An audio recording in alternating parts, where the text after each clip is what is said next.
बिस्मिल्लाहिर्रहमानिर्रहीम। अस्सलामु अलैकुम तमाम दोस्तों को राइज न्यूज़ में खुश आमदीद। दोस्तों, वीडियो शुरू करने से पहले अगर आप लोगों ने हमारे चैनल राइज न्यूज़ को सब्सक्राइब नहीं किया तो जल्दी से सब्सक्राइब करें और साथ ही बेल का आइकन भी दबाएं ताकि हर नई आने वाले वीडियो और अपडेट आप लोगों को मिल सके।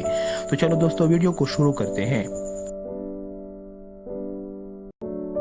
एक आम खबर ये है, मकबूजा कश्मीर के साबिक वजीर आला उमर अब्दुल्ला की सियासी जुमात नेशनल कॉन्फ्रेंस ने भारतीय हुकूमत की तरफ से कश्मीर की खसूसी हैसियत ख़त्म करने के हवाले से आर्टिकल 370 के खिलाफ सुप्रीम कोर्ट में दरख्वास्त दायर कर दी है। हम न्यूज़ के मुताबिक आला अदलिया में दायर की गई दरख्वास्त में उमर अब्दुल्ला ने भारतीय हुकूमत के इक़दाम को गैर कानूनी करार दिया है। याद रहे कि भारत में हिज़्ब इख्तिलाफ की सबसे बड़ी और साबिक हुक्मरान जुमात इंडिया नेशनल कांग्रेस ने भी हुक्मरान जुमात भारतीय जनता पार्टी के लद्दाख, जम्मू और कश्मीर की हैसियत से मुतल्लिक इक़दाम को मुस्तरद किया था।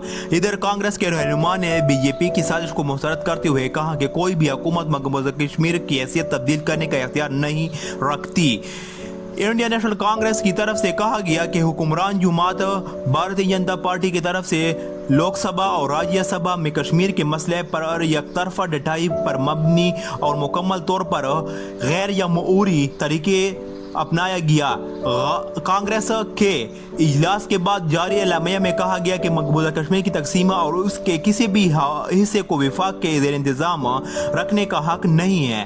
कांग्रेस रहनुमा का राहुल गांधी ने भी मोदी सरकार की तरफ से कश्मीर पर एकतरफा फैसले को शदीद तनकीद का निशाना बनाते हुए कहा गया था कि कश्मीर की खसूसी हैसियत ख़त्म करने के संगीन नताइज बरामद होंगे।